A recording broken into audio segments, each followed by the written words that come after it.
अस्सलाम वालेकुम। आज हम बात करने वाले हैं इलेक्ट्रिसिटी एंड मैग्नेटिज़्म के बारे में। हम देखेंगे इलेक्ट्रिसिटी एंड मैग्नेटिज़्म क्या होती है और इसका इंट्रोडक्शन हम देखेंगे। तो देखें, जब भी हम इलेक्ट्रिसिटी एंड मैग्नेटिज़्म के बारे में बात करते हैं तो इसको हम 2 ब्रांचेज़ के अंदर क्लासिफ़ाई करते हैं। एक जो हमारे पास ब्रांच होती है जिसको हम इलेक्ट्रोस्टैटिक का नाम देते हैं, एंड जो हमारे पास दूसरी ब्रांच होती है जिसको हम इलेक्ट्रोडायनामिक का नाम देते हैं। देखें, जब भी आप वर्ड इलेक्ट्रो के बारे में बात करते हैं तो इसका मतलब होता है चार्ज, और स्टैटिक के बारे में बात करते हैं तो इसका मतलब होता है एट रेस्ट। यानी वो ब्रांच है फिजिक्स जिसमें आपके पास जो चार्जेस हैं वो रेस्ट पे होते हैं, तो उस ब्रांच को आप इलेक्ट्रोस्टैटिक का नाम देते हो। जैसा कि देखें, जब भी चार्जेस हमारे पास रेस्ट पे होते हैं तो उनमें एक इलेक्ट्रिक फील्ड प्रेजेंट होती है, जो कि आगे जाके हम लोग स्टडी करेंगे। एंड इसी तरह उन चार्जेस के दरमियान फोर्सेस भी प्रेजेंट होती हैं जिनको हम कूलम्स लॉ के ज़रिए कैलकुलेट कर सकते हैं। सिमिलरली देखें, जब भी आप इलेक्ट्रोडायनामिक्स के बारे में बात करते हैं, जो कि सेकंड ब्रांच ऑफ फिजिक्स होती है इलेक्ट्रिसिटी एंड मैग्नेटिज्म को स्टडी करने के लिए, तो इलेक्ट्रो मीन होता है चार्ज, एंड डायनामिक्स का मतलब होता है मोशन। जैसा कि हम लोग अगर क्लासिकल मैकेनिक्स को भी स्टडी करते हैं तो उसमें हम डायनामिक्स मतलब मोशन ही को लेते हैं।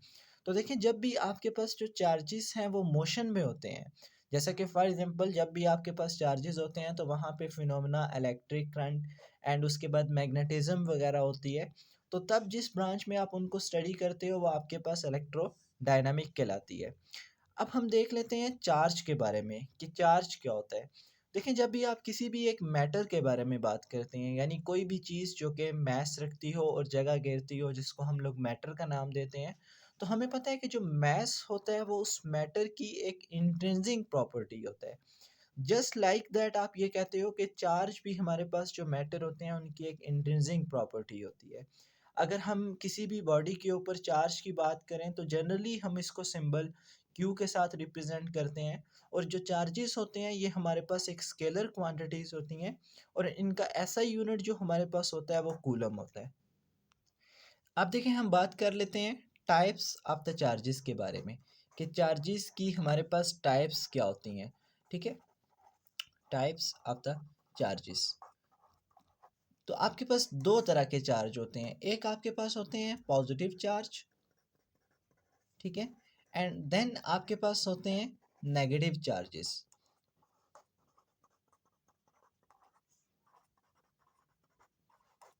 ठीक है, और हमें इसी तरह पता है कि जो हमारे पास चार्जेस की प्रॉपर्टी होती है कि जो सेम काइंड ऑफ चार्जेस होते हैं, जैसा कि फॉर एग्जांपल अगर मैं प्लस क्यू और प्लस क्यू को कंसिडर करता हूँ, तो ये दोनों प्लस क्यू और प्लस क्यू एक दूसरे को क्या करते हैं, रिपेल करते हैं। ठीक है, अगर इसी तरह हम लोग माइनस क्यू और माइनस क्यू को कंसिडर करते हैं, तो ये जो माइनस क्यू और ये जो माइनस क्यू होते हैं ये भी दोनों एक दूसरे को क्या करते हैं, रिपेल करते हैं, but opposite kind of charge. जैसा कि फॉर एग्जांपल अगर हम एक प्लस क्यू लेते हैं और एक माइनस क्यू लेते हैं, तो ये जो अपोजिट काइंड ऑफ चार्जेस होते हैं ये दोनों एक दूसरे को क्या करते हैं, अट्रैक्ट करते हैं। ठीक है, देखें, जब भी हम चार्ज के बारे में बात करते हैं, जो इलेक्ट्रॉन के ऊपर चार्ज प्रेजेंट होता है वो हमें पता है कि वन इलेक्ट्रॉन के ऊपर 1.6 एक्सपोनेंट माइनस 19 कूलम चार्ज जो होता है वो वन इलेक्ट्रॉन के ऊपर प्रेजेंट होता है। इसी तरह जो आपका वन इलेक्ट्रॉन होता है, अगर हम उसका मैस देखें तो उसका मैस भी 9.1 10⁻³ kg के इक्वल होता है। ठीक है, सिमिलरली अगर आप प्रोटॉन के बारे में बात करते हैं तो जो प्रोटॉन के ऊपर चार्ज प्रेजेंट होता है वो 1.6 एक्सपोनेंट माइनस 19 कूलम ही होता है, बट उसका जो मैस है वो इलेक्ट्रॉन के मैस से ग्रेटर होता है, जो कि 1.6 10⁻27 किलोग्राम के इक्वल होता है। अब लेट अस सपोज देखें, आप कोई भी एक बॉडी कंसिडर करते हैं।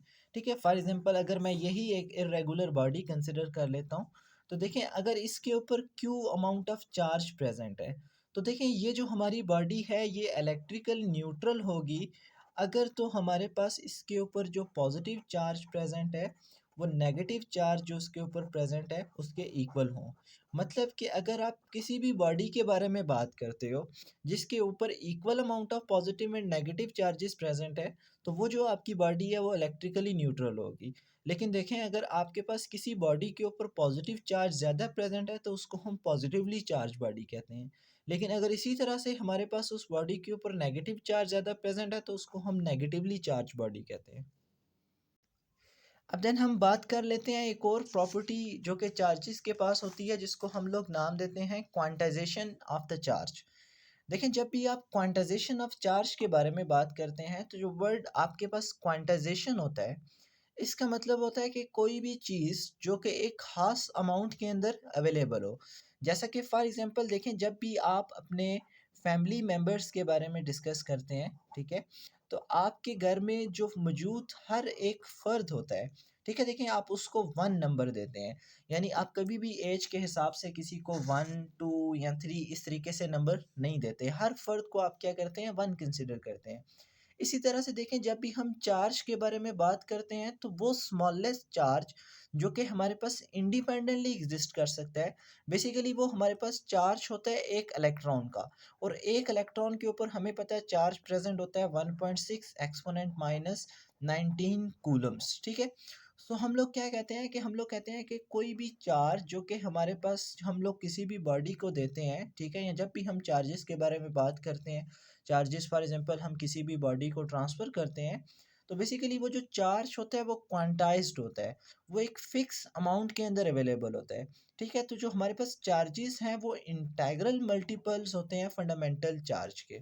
यानी क्यू हमारे पास यहाँ पे क्या है, कोई भी चार्ज जो कि हम किसी बॉडी को दे रहे हैं, एंड ई यहाँ पे हमारे पास क्या है, जो कि हमारे पास चार्ज ऑफ एन इलेक्ट्रॉन होता है, ठीक है? एंड इसी तरीके से जो आपका n है, ये आपके पास क्या है, ये आपके पास इंटीजर है, ठीक है? जिसकी वैल्यू आपके पास हमारे पास हो सकती है +-1 +-2 एंड इसी तरह से हमारे पास सो ऑन, इसकी कोई भी वैल्यू हो सकती है।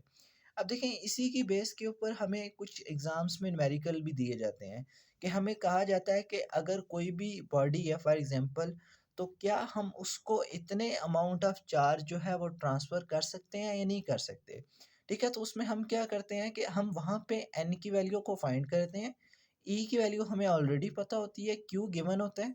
तो अगर तो n की वैल्यू इंटीजर आती है तो हम कहते हैं कि यस, उस बॉडी को हम इतना चार्ज जो है वो ट्रांसफ़र कर सकते हैं। बट अगर n की वैल्यू इंटीजर नहीं आती, तो इसका मतलब होता है कि हम उस बॉडी को वो वाला चार्ज जो है वो ट्रांसफ़र नहीं कर सकते। अब देखें, ज़रूरी नहीं है कि जो हमारे पास चार्ज जो है वो स्मॉलेस्ट चार्ज जो है वो 1 इलेक्ट्रॉन होता है। बट देखें, जब आप क्वार्क्स के बारे में बात करते हैं, जो कि हमारे पास कंस्टिट्यूएंट पार्टिकल्स होते हैं इलेक्ट्रॉन्स, प्रोटॉन्स के और न्यूट्रॉन्स के, जो कि हमारे पास +-e/3 भी हो सकते हैं और +-2e/3 भी हो सकते हैं। लेकिन ये जो हमारे पास क्वार्क्स हैं, ये इंडिपेंडेंटली एग्जिस्ट नहीं कर सकते। तो इसलिए हम लोग 1 इलेक्ट्रॉन को फंडामेंटल चार्ज लेते हैं, क्योंकि ये ऐसा चार्ज है कि जो कि इंडिपेंडेंटली एग्जिस्ट कर सकता है, ठीक है? तो इसलिए हम लोग क्वांटाइजेशन का कंसेप्ट यूज़ करते हैं, जो कि हमारे पास क्या कहता है कि कोई किसी भी बॉडी को अगर आप जो चार्ज दे रहे हो, यानी charge always exist in the form of integral multiple of the fundamental charge, ठीक है? या किसी भी बॉडी को अगर आप कोई चार्ज ट्रांसफ़र कर रहे हो, तो वो इंटेग्रल मल्टीपल होगा फंडामेंटल चार्ज का। यानी किसी भी बॉडी को आप e/2 या e/3 जो चार्ज है वो ट्रांसफ़र नहीं कर सकते, क्योंकि ये हमारे पास इंडिपेंडेंटली एग्जिस्ट नहीं कर सकते। तो this is the concept of quantization of charge. So next lecture के अंदर हम बात करेंगे कूलम्स लॉ के बारे में, ठीक है? हम कुछ उसकी डिस्कशन करेंगे और हम देखेंगे कि कूलम्स लॉ किस तरह से दो चार्जेस के दरमियान जो होता है, या मल्टीपल चार्जेस भी होते हैं, तो उसमें हम किस तरह से जो चार्जेस के दरमियान एक फ़ोर्स प्रेजेंट होती है। जैसा कि हमने कहा कि ये प्लस क्यू है और ये जो प्लस क्यू है, ये दोनों एक दूसरे को रिपेल करेंगे, ठीक है? तो देखें, ये किसी न किसी फ़ोर्स के साथ रिपेल करते हैं। तो हम नेक्स्ट क्लास में एक्सप्रेशन देखेंगे इस फ़ोर्स का, कि वो कितनी फ़ोर्स होगी जिसके साथ ये एक दूसरे को रिपेल करेंगे या एक दूसरे को अट्रैक्ट करेंगे।